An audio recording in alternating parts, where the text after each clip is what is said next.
வணக்கம். திரு ராமன் அவர்களை நான் வரவேற்கிறேன். ஐயா, இப்போ இந்த பிரச்சனையில் இப்போ சட்ட முறைமைகளெல்லாம் பேசியாச்சு. இப்போ நான் உங்கள்கிட்ட கேட்பது, முதலமைச்சருக்கான பொறுப்பு என்ன? இப்போ வந்து ஒரு வாரம் தானே ஆகுது, ஒரு வாரம் 10 நாளாக வைத்துக்கொள்ளுங்கள். அதே நீட்சி அதே இதில் இருக்குது. இன்றைக்கி திரு உதயநிதி ஸ்டாலின் 30க்கு மேற்பட்ட விரும்பத்தகாத சம்பவங்கள் ஆட்சி வந்த பிறகு நடந்திருக்குங்கிறார். அதை எதிர்கட்சியாகத்தான் செயல்படுவார்கள். இப்போ திரு விஜய் அவர்களை பொறுத்தவரை ரொம்ப ஒரு அமைதியான ஒரு சூழல் இருக்கார். பொதுவாக மக்கள் என்ன எதிர்பார்க்கிறார்கள் என்று சொன்னால், அவர் வெளியே வந்து பேச வேண்டும். பொதுவாக ஒரு நம்பிக்கை என்னென்னா, ஒரு மக்களினுடைய கோன் எந்த வழியோ குடிகளும் அந்த வழியே, நான் கண்டிப்பாக நடவடிக்கை எடுக்கிறேன், அந்த மாதிரி கொஞ்சம் வெளிப்படையாக பேசணும். இந்த விஷயத்தை நீங்கள் எப்படி பார்க்குறீங்க? அவருடைய உறவினர்கள் கூட சிஎம் கொஞ்சம் லேட்டாக தான் அதுக்கு ரெஸ்பான்ஸ் பண்ணுவாங்க. இல்லை, பொதுவாக சொல்லுவாங்க, வரப்புயர நீர் உயரும், நீர் உயர நெல் உயரும், நெல் உயர குடி உயரும், குடி உயர கோன் உயரும் சொல்லுவாங்க. முதலமைச்சர் விஜய் அவர்கள் பதவியேற்கும் போது சொன்னார், நான் இப்போ தான் பதவியேற்றிருக்கிறேன், திட்டங்களை ஒளிவைப்பது கொஞ்சம் காலதாமசம் கொடுக்கணும்னு சொல்லியிருக்காரு. இப்போ அவர் லேட்டாக ஏன் கொடுத்தார் என்றால், இந்த தாவேக ஆட்சி வந்து ஏற்கனவே திமுக அண்ணா திமுக மாதிரி இவங்க பேசிக்கிலே இருந்து அனுபவப்பட்டு ஆட்சியில் உட்காந்த உடனே ஒரு செகண்டில் வந்து 1 ஹவரில் உடனடியாக உளவுத்துறை கொடுத்து என்ன ரிப்போர்ட்டுன்னு எடுத்துக்கிறதுக்கு ஒன்றும் அது இப்போ கொஞ்சம். ஏன்னா இப்போ என்ன விஷயம்னா, இவங்க வந்து யாரை நம்புறதுக்கு, யாரை நம்பக்கூடாது, யாரை போடலாம், யாரை எடுக்கலாம் என்பதை அரசுத்துறை ஐஏஎஸ் ஐபிஎஸ்ல யாரை போடலாம் என்பது அவங்க இன்னும் முழுசான ஒரு வரைமுறைக்கு இன்னும் கொண்டு வரல. அப்படிப்பட்ட இடத்துல இன்றைக்கி அவர் கொடுத்துருக்கிற அறிக்கை முதல்ல கொடுத்துருக்காரு, குற்றவாளிகளை தப்பவிட மாட்டோம், ஒருபோதும் தப்பவிட மாட்டோம், கண்டிப்பாக நாங்கள் நடவடிக்கை எடுப்பேன்னு சொல்லியிருக்கிறாங்க. நீங்கள் கோயம்புத்தூர் மாவட்டத்தில் இந்த சூலூர் சம்பவத்தில் பார்த்தீங்களா, அண்ணன் ராஜாராமன் தெரியும் நினைக்கிறேன், 1990 ஜனவரி 16ஆம் தேதி அன்னைக்கு சூலூர் சுப்ராவு நரசிம்மன் என்பவருடைய பேரனான ஜமீன்தார் குடும்பம் சூலூர் சுப்ராவுடைய அந்த அவருடைய சம்பவம் உங்களுக்கு தெரிகிறாங்க. அதாவது அந்த கோயம்புத்தூர் பார்த்திங்கன்னா பிரபலமான குருசாமி பிள்ளை என்பது மிகப்பெரிய ஃபோட்டோகிராஃபர் அந்த காலத்தில். அவருக்கு மகளான ரத்னாபாய் மீது காதல் கொண்டு இந்த சுப்ராவை கடத்தி கொண்டு இந்த குருசாமியை கடத்தி கொண்டு கண்டந்துண்டமாக விட்டு கொன்னே போட்டார். அந்த கொலை வழக்கை ஒரு ஆடு மேய்க்கிற சிறுவன் தான் கண்டுபிடிச்சு கொடுத்தான். 106 ஆண்டுகள் இன்றைக்கும் நடந்தது. மிகப்பெரிய பரபரப்பாக பிரிட்டிஷ்காரங்க காலத்தில் அது பேசப்பட்ட இது. அதுக்கு அடுத்தபடியாக இன்றைக்கி பார்த்தோன்னா 2026 இன்றைக்கி வந்து சூலூரில் இன்றைக்கி ஒரு 10 வயசு சிறுமி கற்பழிச்சாக பண்ணியிருக்காங்க. கொடூரமான நிலைமை இருக்குது. அண்ணன் ராஜாராமன் துரைக்கண்ணாவெல்லாம் சொல்கிற மாதிரி முழுக்க நாட்டில் இப்போ வந்து யாருக்கும் எந்த பயமும் கிடையாது. நன்னறி கேள்வி என்பது கிடையாது. தேசபக்தி என்பது கேள்விக்குறி, தெய்வபக்தி என்பது கேள்விக்குறி. நீ என்ன சொல்ல, நான் என்ன கேட்கன்ற நிலைப்பாடு இன்றைக்கி இருக்குது தமிழ்நாட்டுக்குள்ளே. அப்போ வந்து ஆட்சியில் வரக்கூடியவர்கள் எப்படி கட்டமைப்பு, இப்போ எப்படி டிராஃபிக் ரூல்ஸ் எப்படி மக்கள் பின்பற்றுறாங்க. விமானத்தில் ஃப்ளைட்டில் ஏறும்போது 2 மணி நேரத்துக்கு முன்னாடி நீங்கள் அங்கே போய் எல்லாமே செக்அப் பண்ணி தான் நீங்கள் போகிறீங்க. அப்போ அந்த மாதிரி மக்களுக்கு பாதுகாக்கக்கூடிய அரணாக இருக்கக்கூடியவர்கள், நாட்டுக்கும் நாட்டு மக்களுக்கும் கட்டமைக்கக்கூடிய அந்த அரசுத்துறை அதிகாரிகள் எப்படின்னு கேட்டிங்களா, 2016க்கு முன்னால் ஒரு பாதுகாப்பு இருந்தது. 2016க்கு பிறகு இப்போ என்ன வரக்கூடிய ஐஏஎஸ் ஐபிஎஸ் அதிகாரி மனநிலை எப்படின்னா, ஐயா ஒரு மாவட்டத்தில் ஒரு மாநிலத்தில் பார்த்தீங்கன்னா inspector, police department, police SI, inspector, DSP, ASP, SP, DIG, IG, ADGP, DGP, இவ்வளோ தானே இருக்குது. இவர்களுடைய பாதுகாப்பு, இவங்களுடைய மாநிலத்தினுடைய பாதுகாப்பு. இப்போ ஒரு இன்ஸ்பெக்டரை ஒருத்தர் ஸ்டேஷனில் போட்டிருக்காங்கன்னா முதல்ல அந்த இன்ஸ்பெக்டர் அந்த லிமிட்டுக்குள்ளே இருக்கிற வந்து அந்த கண்ணக்கோல்னு சொல்லுவாங்கள்ல சார், அது மாதிரி கொலைக்காரன் யார், கொள்ளைக்காரன் யார், வழிப்பறி, ராவ்பறி, 420, ஸ்நாச்சிங், கிட்னாப், இந்த மாதிரி ஆட்களை வந்து உளவுத்துறை மூலமாக இன்ஸ்பெக்டர் ஐஎஸ் மூலமாக இது பண்ணி கண்காணிச்சுட்டு இருப்பாங்க. டெய்லி இன்ஸ்பெக்ஷன் போவாங்க, ஆய்வு பண்ணுவாங்க, ஃபுல்லாக பட்டல் வச்சு ஆய்வு பண்ணுவாங்க. இதுதான் ஒரு இன்ஸ்பெக்டர் லெவல். ஒரு டிஎஸ்பிக்கு 3 செஷன் கண்ட்ரோல் வரும். அதே மாதிரி மாவட்ட எஸ்பி, மாவட்டத்தில் 38 மாவட்டத்தில் 38 எஸ்பி இருக்கிறாங்க. மாநகரத்தில் மாநகர கமிஷனர், புறநகர் கமிஷனர், எஸ்பின்னு இருக்கிறாங்க. ஆனால் இதில் என்ன விஷயம்னா, மொழி தெரியாத பல அதிகாரிகள் இங்கே வராங்க. இவர்கள் வந்து அந்தந்த மாவட்டத்தினுடைய குற்றப்பின்கள் என்ன ஏது என்பது களப்பணியில் ஆய்வு பண்ணுறது கிடையாது.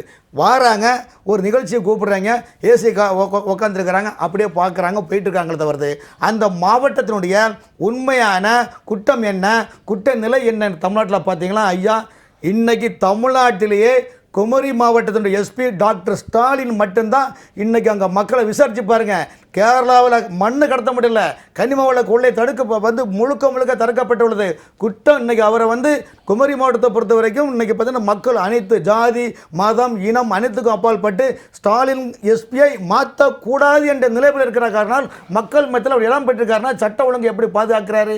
ஏன் அந்த மாதிரி மற்ற டிஎஸ்பி எஸ்பிக்கு வர மாட்டேங்குதுன்னா இங்கே அரசியல் உள்ள காரணம் என்றால் வரக்கூடிய ஐஏஎஸ் ஐபிஎஸ்ல 90% ஆட்சி அதிகாரத்தில் உள்ளவர்களை வைத்து பிடித்து கொண்டு காக்காய் பிடித்து தங்களுக்கு வருமானம் பெருக்கக்கூடிய பவர்ஃபுல் இருக்கக்கூடிய நிலைமையில் வந்து போஸ்டிங்கில் இருக்குன்னா அந்த துறை சார்ந்த அமைச்சரோ அந்த மேலிடத்தில் செல்வாக்கு மிக்க நபர்களுக்கு அன்போ போட்டுக்கின்றால் எப்படி சட்ட ஒழுங்கை பாதுகாக்க முடியும்னு சொல்லுங்க. இன்னைக்கு ஏழைகளுக்கு ஒரு நியாயம் இருக்குன்னா சொல்லுங்க. அதுக்காக தான் வி.கே. சசிகலாமா சொல்றாங்க, என்ன இந்த மாதிரிலாம் நடக்குது, ஒரு பெண் குழந்தைக்கு பாதுகாப்பு இல்லையா? என்னதான் துன்பப்பட்ட நம்ம இந்த மக்களுடைய துன்பங்கள் இருந்தாலும் துயரங்கள் இருந்தாலும் இதுக்கு என்ன நிலைப்பாடு என்றால் கேள்விக்குறியான நிலைப்பாடு. காரணம் என்றால் காவல்துறைகள் முன்னால் உள்ள காவல்துறை அதிகாரி என்பது வேறு, இன்னைக்கு உள்ள காவல்துறையில் எல்லாரும் கிடையாது. அதுக்காக தான் நம்ம கன்னியாகுமரி மாவட்ட எஸ்பி ஸ்டாலின் மேற்கோள் காட்டினேன் இருக்கிறாங்க. ஆனால் மக்களுக்கு சரியான பாதுகாப்பு இல்லாத காரணம் என்னவென்றால் அவர்கள் அதுக்குள்ள நிறைய நாங்கள் தளத்தில் சொல்றதுக்கு விருப்பம் இல்லை என்ற நிலைப்பாடை உங்கள்கிட்ட முன் வைக்கிறேன். நாம் இப்போ இந்த பாலியல் பலாத்காரம் தொடரும் கொலைகள் தமிழ்நாட்டில் ஒரு பேனிக், ஒரு மக்களிடத்திலே ஒரு அப்ரிஹென்ஷன்ஸ், ஒரு பெரிய கலக்கத்தையும் அச்சத்தை ஏற்படுத்தியிருக்கிறது. இந்த குழந்தையுடைய மரணம் எல்லோருக்கும் கொலை கண்களெல்லாம் தோண்டப்பட்டிருக்கிறது. இது எந்த நாட்டில் இருக்கும்? இது ஒரு பெரிய ஒரு மோசமான கருப்பு நாட்டிலே இருக்கும், ஜனநாயகமே இல்லாத நாட்டில் இருக்கும். சரி, இப்போ இந்த அரசுக்கு உங்களுடைய நிறைவு கேள்விக்கான இந்த 2ஆம் கட்டத்தில் ஜோசப் விஜயனுடைய அரசுக்கான ஒரு பெரிய சேலஞ்சுகள் ஒன்றும் இல்லை, ஒரு பிரச்சனை இல்லை. அதை நீங்கள் எப்படி பார்க்க? நான் தோழர் துரைக்கண்ணா ஐயா அவர்கிட்ட கேட்டேன். அதாவது பெண்கள் பாதுகாப்புக்கென்று விஜய் அரசு வந்து சிங்கப்படை வச்சுருக்காங்க.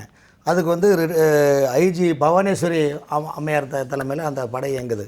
இப்போது பெண்கள் பாதுகாப்பு படை வச்சாச்சு, இனிமேல் பெண்களுக்கெல்லாம் அவங்களே பார்த்துடுவாங்க என்பது அது கணக்கு அல்ல. அதாவது காவல்துறையில் எவ்வளோ பிரிவில் இருக்குது, அதில் இது ஒரு பிரிவு பெண்களுக்கான ஒரு நிலைப்பு வச்சுருக்கிறாங்க. ஆனால் காவல்துறை சேர்ந்து தான் அந்த லோக்கல் ஸ்டேஷனில் இது பண்ணணும். ரெண்டாவது முதலமைச்சர் வந்து இன்றைக்கி புதுசாக வந்திருக்காருன்னா ஆட்சி யார் ஒன்று வரட்டும் சார், ஆட்சியை வழிமுறைப்படுத்த யார் தெரியுமா? ஐஏஎஸ் ஐபிஎஸ் தான். சிஎம் செக்ரட்டரி ஒன்றும் இல்லை, தலைமைச் செயலர் இருக்கிறாங்க. இப்போ இந்த அரசு வந்தோன்னா விஜய் அவர்களுக்கு சிஎம் செக்ரட்டரி 1 செந்தில்குமார் ஐஏஎஸ். இவர் யார்? ஆல்ரெடி எடப்பாடி பழனிசாமி முதலமைச்சர் வைக்கின்ற செக்ரட்டரி 2 இருந்தார். அப்புறம் கடந்த திமுக ஆட்சியில் ஹெல்த் டிபார்ட்மெண்ட்டில் 5 வருஷம் அவர் செக்ரட்டரியாக இருந்தார். இப்போ அவர் தான் சிஎம் செக்ரட்டரி செந்தில்குமார் இருக்கார்.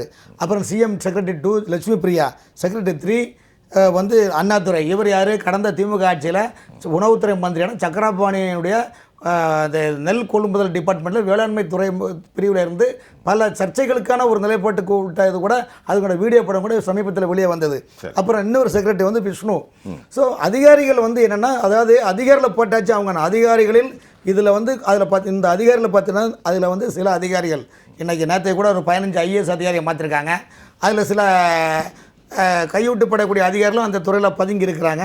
உதாரணத்துக்கு பார்த்தீங்கன்னா சென்னை மாநகராட்சி ஆணையராக இருந்த ககன்சிங் திக் பேடி அவர்கள் அடுத்தது போன முறை ஆட்சியில் அங்கேருந்து என்ன பண்ணாருன்னா ஊரக வளர்ச்சித்துறை செயலராக இருந்தார். இப்போ என்ன பண்ணிருக்காருன்னா நகராட்சி பேராட்சி மாநகராட்சி நிர்வாகத்துக்கு செயலராக போட்டிருக்கிறாங்க. ஏன் முதலமைச்சர் உள்ளாட்சித்துறை ஏன் முதலமைச்சர் கையில் வச்சுக்காரு தெரியுமா? ஐயா வெள்ளை அறிக்கை அதில் தான் வருது. சரி, வெள்ளை அறிக்கை வர வேண்டியது அந்த உள்ளாட்சித்துறை தான் அவர் எடுத்துகிட்டு வரணும். ஆகவே இன்னொரு அமைச்சர்கிட்ட அது கொடுத்தோம்னா அது கடந்த காலத்தில் உள்ளவங்களுக்கு ஒரு அன்போ போட்டு டீலிங் போய் அது திசை மாறிய பேணமாக போயிடக்கூடாது என்பதற்காக தான் அந்த உள்ளாட்சித்துறை முதலமைச்சர் கையில் வச்சிருக்கிறாரு. ஆனால் ஆலோசனை கொடுக்கறதுக்கு நிறைய அதிகாரிகள் அங்கே இருக்கிறாங்க. ஆனால் வழிமுறைப்படுத்த வேண்டும் என்றால் அதிகாரிகளை எந்தெந்த துறையில், அதாவது முன்னால் உள்ள அதிகாரிகிட்ட அனுபவம் அதிகமாக இருந்தது. இன்றைக்கி புதுசாக அப்பாயின்மெண்ட் ஆகிற அதிகாரிகளுக்கு வந்து என்னென்னா நீ என்ன சொல்ல நான் என்ன கேட்கணும் போது நிர்வாகம் அந்த மாதிரி தான் பிரச்சனை வரும். பழைய அதிகாரிகள் தொடர மாட்டாங்கன்னு எப்படி சொல்கிறீங்க? பழைய அதிகாரிகள் இருக்க நேர்மையான அதிகாரிகள் இல்லை அதில் நீங்கள் கரெக்டான கேள்வி கேட்டீங்க. இப்போ வந்து நேர்மையான அதிகாரி என்பது இன்றைக்கி வந்து 2016க்கு பிறகு நிலைமை வேறு சார். நான் ஒரு அமைச்சர், உதாரணத்துக்கு நான் ஒரு உள்ளாட்சி அமைச்சர், அண்ணன் ஒரு பிற்படுத்த நலத்துறை அமைச்சர், அண்ணன் துரைக்காரன் வந்து ஒரு பொதுப்பணித்துறை அமைச்சர் வச்சுருங்க, மின்னல் ரவி வந்து ஒரு ஐஏஎஸ் மினிஸ்டர் வச்சுருங்க. இங்கே 4 பேர் என்ன பார்ப்போம்னா, நாங்கள் அந்த துறை சார்ந்த மக்களுக்கு செய்யணும் நாங்கள் நினைக்கிறதில்ல. இந்த துறையை வச்சு என்னென்ன டெண்டர் என்னென்ன கால்பால் பண்ணி என்னுடைய குடும்பத்தை வளப்படுத்தலாம். வந்து மேலே தலைமை அது இந்த ஆட்சியை சேர்ந்த தலைமை பீடத்துக்கு கொஞ்சம் மேலே கப்பை கட்டினா நீயும் நான் ஒன்று வாக்களித்த மக்கள் வாயில மண்ணு நிலைப்பட தான் இப்போ ஒரு 9 வருஷமாக இந்த ட்ரெண்ட் தான் ஓடுது. இந்த ட்ரெண்டில் எப்படி நேர்மையான அதிகாரி நீங்கள் எதிர்பார்க்க முடியும்னு சொல்லி நீங்களே சொல்லுங்கள். இந்த நிலைப்பாட்டில் இருக்கின்ற போது இந்த திட்டம் மக்களுக்கு எப்படி சேரும்? இந்த திட்டத்தினால் உலக வங்கி லோனை வாங்கி அதை செயல்படுத்தலை காட்டி அப்போ லோன் டம்பிங் பண்ணதானே செய்வது. திட்டங்கள் மக்களுக்கு போதா இல்லை. எப்போ பார்த்தாலும் நீங்கள் உதாரணம் சென்னை கார்பரேஷனில் பாருங்கள், எப்போ பார்த்தாலும் எம்புக்கு எடுக்கிறது, மெஷர்மெண்ட் எடுக்கிறது, ஏ ஸ்கோர் வராங்க, ஏஇ வராங்க, இ வராங்க, ஏசி வராங்க, ஹெல்த் போடாங்க, வாக்கி எந்த அப்படி எங்கே வேலை சார் எங்கே பார்த்து இன்னைக்கு ஒவ்வொரு வருஷமும் இப்படி தான் பண்ணுறீங்க, ஒவ்வொரு மாதம் இப்படி தான் பண்ணுறீங்க. எங்கே ரோடு சரியாக இருக்குது, எங்கே மனிதன் கால்வாய் சரியாக இருக்குது, எங்கே திருவிழாக்கு இருக்குது, ஒன்றுமே இல்லையே. அப்போ இதுக்குள்ளே என்னென்னா நேர்மை என்ற அந்த வார்த்தை வந்து கேள்விக்குறியான நிலைப்பாடு இருக்கின்ற போதும், அங்கு ஆச்சரியக்குரிய நிலைப்பாடு இருக்கின்ற போதும் மக்களுக்கும் அந்த ஆட்சிக்கு சாட்டிஸ்ஃபை நிலைப்பாடு கிடைக்காது.